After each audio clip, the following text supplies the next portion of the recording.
చూడండి ఇప్పుడు నేను ఏదైతే ఇన్స్ట్రక్ట్ చెప్తున్నానో ఈ రాజ్ కుమార్ గారు మైండ్లో అనుకుంటారు. వారు ఏదైతే మైండ్లో అనుకుంటున్నారో వస్తువు ఆ విధంగా మూవ్‌మెంట్ అవ్వడం చూస్తారు. Okay. Front and back movement అవుతుంది. అంటే ముందుకు, వెనుకకు మూవ్‌మెంట్ వస్తుంది. వస్తువు చూడండి. అవును. ఫ్రంట్ అండ్ కొంచెం స్పీడ్ అప్ అవుతుంది. కొంచెం స్పీడ్ అప్ అవుతుంది. ఇంకొంచెం స్పీడ్ అప్ ముందుకి, వెనుకకు అవుతుంది. చూస్తున్నారా అండి హరిత గారు? అవును. చూడండి వారి మనసు వాడు షేక్ హ్యాండ్ ఎలా చేయట్లేదు. బట్ వారి మనసులో ముందుకు, వెనుక అంటున్నారు. ఆ వస్తువు ముందుకెట్టున్నారు.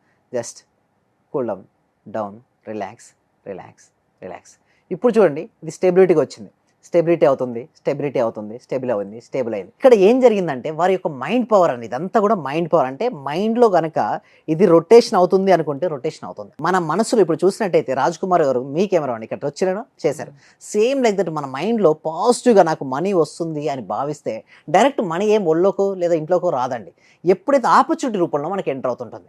దాని ఆపర్చునిటీ మనం ఉపయోగించుకుంటే మన యొక్క స్కిల్స్, మన యొక్క నైపుణ్యాల ద్వారా, మన యొక్క నాలెడ్జ్ ద్వారా గనక ఉపయోగించుకుంటే మనకు డెఫినిట్‌గా మనీ వస్తుంది.